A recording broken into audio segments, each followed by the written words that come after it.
আসসালামু আলাইকুম, কেমন আছেন সবাই? আশা করি সবাই ভালো আছেন। আমিও আলহামদুলিল্লাহ আপনাদের দয়ায় ভালো আছি। অনেকেই আছেন এই মোল্ডটা সম্পর্কে জানতে চান। আসলে এই মোল্ডটা ছিল আমার একটা পাতিল ছিল, সেটা দিয়ে আমি আর কি মোল্ডের কাজ করছি আর কি। তো দেখা যায় কি যে জিনিসটা আমি আর কি বাসায় আছে ওই জিনিসটা আমি বিনে দরকারে কেনার প্রয়োজন মনে করি না। আর এই পাশের আমি যে ধরনীটা ওটা আমি নিজে থেকে আর কি ওরকম করে নিয়েছি, যাতে আর কি অন্য আর একটা মোল্ড পাশে দিলে আর কি দুইটা মোল্ড পাশাপাশি সাইডে যাতে না বাঁধে আর কি, এই কারণে। তো এটা নিয়ে আমি এর আগেও বলেছি, অনেকে আছেন যে এটা নিয়ে হাসাহাসি করবেন, তো বলে দিলাম এই কারণে আর কি। আর এই মোলটাতে একদম কেকের শেপটা খুব সুন্দর আসে আর কি। আর খুব 2 পাউন্ডের কেক একদম ঠিকঠাক মতো বেক করা যায়। তো যার কারণে আমি এটাতে বেক করেছি। তো এই কেকটা ছিল 2 পাউন্ডের একটা স্ট্রবেরি ফ্লেভারের কেক। আর মোলটা ছিল 7.5 ইঞ্চি মোল্ড আর কি। তো এখানে 1.5 পাউন্ডও করা যায়, আবার 2 পাউন্ডও করা যায়। দেখা যায় 1.5 পাউন্ড একটু মানে ফ্ল্যাট হবে, আর 2 পাউন্ডটা একদম ভরা ভরা হবে, যেটা আপনারা দেখতেই পেয়েছেন। তো স্ট্রবেরি ফ্লেভারটা পার্সোনালি আমার কাছে খুব বেশি একটা মানে এই ফ্লেভারটা আমার কাছে পছন্দ না। তো তারপরও যাদের ভালো লাগে তাদের স্ট্রবেরি, আসলে আমার কাছে স্ট্রবেরি জিনিসটাই ভালো লাগে না। অনেকের কাছে খুব ভালো লাগে, কিন্তু আমার কাছে খুব একটা বেশি ভালো লাগে না।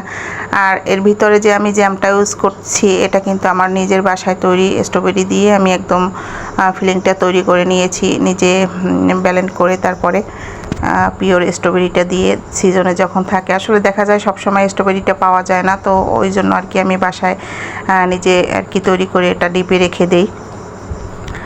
তো এই তো তারপরে ক্রাম কোট করে নিচ্ছি কেকটা। আর ক্রিমটাও ছিল কিন্তু স্ট্রবেরি ফ্লেভারের, মানে ক্রিমটাও তৈরি করে নিয়েছিলাম স্ট্রবেরি, যাতে ফিলিংটা এবং ক্রিমটা দুইটাই আর কি মনে হয় যে স্ট্রবেরি কেকটা খাচ্ছে আর কি। মানে একদম একদম স্বাদটা যাতে একদম ঠিকঠাক মতো পায় আর কি, কাস্টমার যাতে বুঝতে পারে যে স্ট্রবেরি কেক খাচ্ছি। দেখা যায় অনেকেই আছে সামান্য একটু এসেন্স দিয়ে তারপরে স্ট্রবেরি কেকটা আর কি তৈরি করে। তো আমি আমার কাছ থেকে যতটুকু সম্ভব আর কি যে প্রাইজের মধ্যে আমি চেষ্টা করি সবসময় ভালো জিনিসটাই আর কি দেওয়ার, যতটুকু সম্ভব আর কি। তো তারপরে আমি এখানে একদম ফ্রেশ যে হোয়াইট কালারের ক্রিম সেটা দিয়ে দিয়েছি। আর এই ক্রিমটার ভিতরে আমি স্ট্রবেরি এসেন্স ইউজ করেছিলাম সামান্য একটু করে, তারপরে ক্রিমটা আর কি দিচ্ছি আর কি, কোট করছি। আর এই ক্রিমটার উপরে আমি হালকা একটু রেড কালার দিয়ে আর কি কালার করে নিব আর কি। ক্রিমটা পুরোটা আমি কালার দিব না। দেখা যায় কি যে কালার যতটা কম ইউজ করা যায় বা কম খাওয়া যায় ততটাই কিন্তু ভালো। ক্রিমে খুব বেশি কালার দিলে কিন্তু ক্রিমের টেস্ট খুব একটা ভালো আসে না। আর খুব বেশি গাঢ় কালার দিলে কিন্তু ক্রিমের ভিতরে একটা অন্যরকম টেস্টটা একটু অন্যরকম হয়ে যায়, যেটা আর কি মানে ক্রিমের আসল টেস্টটা পাওয়া যায় না। আর হুইপ ক্রিমে দেখা যায় কালারটা ইউজ করলে না হাতে মুখে একটু লেগে যায়, এটাই কিন্তু স্বাভাবিক। আসলে এটা অনেকে বুঝতে চায় না, আবার অনেকে বুঝতে পারে। তো এখানে আমি স্ট্রবেরি যে কালারটা সেটা দিয়েই কিন্তু আমি কালারটা নিয়ে আসছি আর কি। হালকা হালকা একটু পিঙ্ক পিঙ্ক টাইপের কালার থাকবে, মিষ্টি মিষ্টি। তো দেখতেই পেয়েছেন আমি যেরকম আর কি স্ট্রবেরির যে কালারটা চেয়েছিলাম সেরকমই একটা কালার আমি করে নিয়েছি। আর এভাবে করলে কি হয় যে দেখা যায় যে কালার এবং ক্রিম দুইটাই আর কি ব্যালেন্স অনুযায়ী ঠিক থাকে, টেস্টটাও ঠিক থাকে।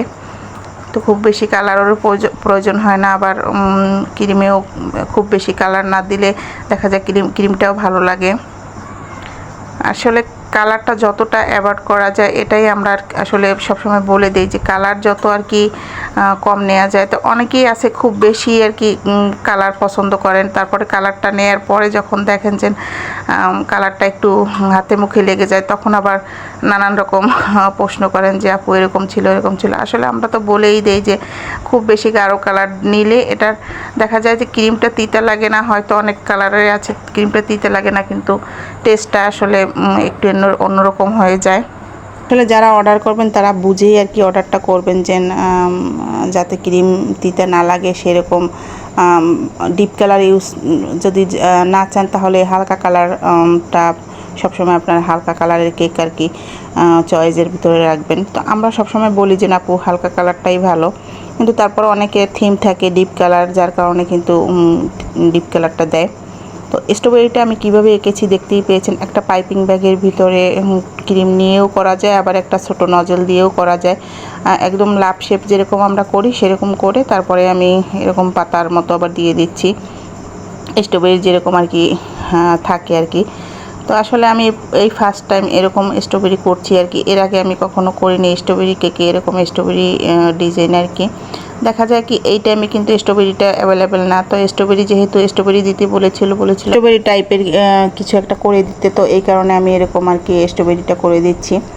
আসলে কেমন হয়েছে, ফার্স্ট টাইম এরকম করেছি, অবশ্যই আপনারা কমেন্ট করে জানাবেন। আসলে যে কোনো কাজ দেখা যায় কি আমি যদি প্রথমবার করি তাহলে দেখা যায় ওই অভিজ্ঞতাটা, আর পরে যখন করি তখন আবার একটু ভালো হয়। এটাই আসলে যে কোনো কাজ ফার্স্ট টাইম করলে কিন্তু একটু ভয়ও লাগে যে আমি এরকম করতে পারবো কি না বা হবে কি না। স্ট্রবেরিটা যেহেতু এরকম আঁকিনি কখনো, আসলে কঠিন কিছু না, তারপরও মনে হয় কঠিন সব কিছু।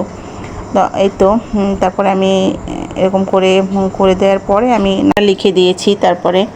তো এই তো তারপরে আর কি স্ট্রবেরির উপরে একটু ইয়েলো টাইপের একটু ছোট ছোট থাকে, তো ওইগুলো আর কি করে দিচ্ছিলাম। যেরকম একটা ছোট ছোট একটা ছিদ্রর মতো থাকে, বা এটা একটা শেটের মতো থাকে স্ট্রবেরির উপরে। তো সেটা আর কি একটু করার চেষ্টা করছি, মানে যাতে একটু রিয়াল মনে হয় যে এটা একটা স্ট্রবেরি। তো সবাই জানাবেন আর কি যে কেমন হয়েছে আসলে। আর স্ট্রবেরিগুলো মনে হয় আর একটু বড় দিলে ভালো হতো, কিন্তু আমি একদম ছোট ছোট করে ফেলেছি মনে হয়। তো যাই হোক, ফার্স্ট টাইম করেছি, এরপরে যখন করব তখন হয়তো আর একটু ভালো হবে। আর স্ট্রবেরির শেপটাও খুব একটা ভালো আসেনি আমার কাছে, যেটা মনে হয়েছে আর একটু ভালো হতো। তো দেখা যায় এই কেকটা কিন্তু খুবই শর্ট টাইমের ভিতরে করেছি আমি, যেহেতু কেকটা অর্ডার এসেছিল দুপুর টাইমে, তো বিকেল টাইমে আর কি কেকটা চেয়েছিল। তো যে কোনো কেক যখন আপনি শর্ট টাইমে অর্ডার করবেন তখন দেখা যায় ওই কেকের টেস্ট আর ওই কেকের ডেকোরেশন কিন্তু একটু এদিক সেদিক হয়। আর টেস্ট বলতে যদি আপনি একদিন আগে অর্ডার করেন তাহলে কিন্তু ওই কেকটা যখন আমি সুগার সিরাপ বা ক্রিম দিয়ে যখন আমি ফ্রিজিং করব তখন ওই কেকের ভিতরে প্রপার একদম সব কিছু ঢুকে কেকের টেস্টটা কিন্তু অনেক গুণে মানে বাড়িয়ে দেয়। এটা আসলে অনেকেই বোঝে না, অনেকে ভাবে কি যে কেক যখন অর্ডার করব তখন যদি কেকটা রেডি করে দেয় সেই কেকের টেস্টটা ভালো আসে, কিন্তু কখনোই না। এটা আসলে অনেকেরই ভুল ধারণা।